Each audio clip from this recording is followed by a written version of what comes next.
Assalamualaikum warahmatullahi wabarakatuh. Perkenalkan, nama saya Sirinda Aurora Masela dengan NPM 0007 dari kelas akuntansi 21A. Kali ini saya akan menjelaskan analisis artikel dengan topik konsep materi motivasi. Motivasi adalah perubahan tenaga dalam diri seorang yang ditandai dengan dorongan yang berasal dari diri seorang untuk mencapai tujuan. Dorongan dan reaksi-reaksi usaha yang disebabkan karena adanya kebutuhan untuk berprestasi dalam hidup. Hal tersebut menjadikan individu memiliki usaha, keinginan, dan dorongan untuk mencapai hasil belajar atau usaha yang tinggi. Untuk menganalisis artikel, saya mengambil dari artikel Maryam Muhammad yang berjudul Pengaruh Motivasi dalam Belajar. Menurut Maryam Muhammad, motivasi dan belajar merupakan dua hal yang tidak dapat dipisahkan. Dalam kegiatan belajar, motivasi perlu mendukung siswa dalam belajar.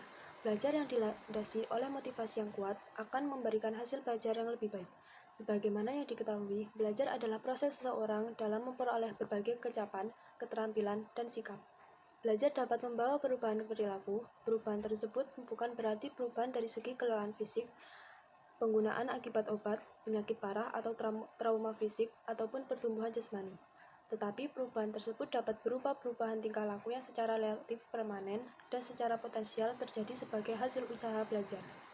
Adapun motivasi belajar dalam karya tulis adalah kondisi psikologi peserta didik yang memiliki usaha, keinginan, dan dorongan untuk belajar mata pelajaran bahasa asing, sebagai contoh bahasa Inggris, yang dapat dipengaruhi faktor internal dan eksternal peserta didik itu sendiri. Hal ini dapat disimpulkan bahwa motivasi siswa dalam belajar bahasa Inggris memiliki pendapat positif dalam mengungkapkan hasil belajar bahasa Inggris. Peningkatan motivasi siswa dalam bahasa Inggris, semakin tinggi motivasi belajar siswa, maka semakin tinggi hasil belajar bahasa Inggris.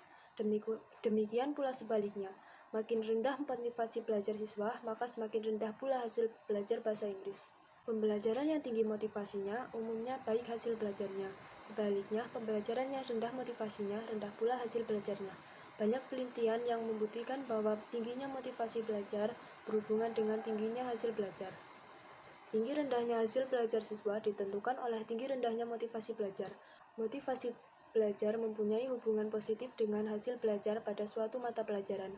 Maka, dengan demikian motivasi belajar dapat memberikan kontribusi yang besar terhadap pencapaian hasil belajar siswa. Bagi seorang siswa yang memiliki motivasi belajar yang tinggi, mempunyai keinginan dan dorongan untuk belajar suatu mata pelajaran. Siswa yang mempunyai keinginan dan dorongan untuk belajar dilandasi oleh kebutuhan. Suatu kebutuhan yang dekat dengan keberhasilan dalam belajar adalah kebutuhan berprestasi. Demikian analisis artikel dari saya, kurang lebihnya mohon maaf. Wabillahi taufiq wal hidayah. Wassalamualaikum warahmatullahi wabarakatuh. Terima kasih.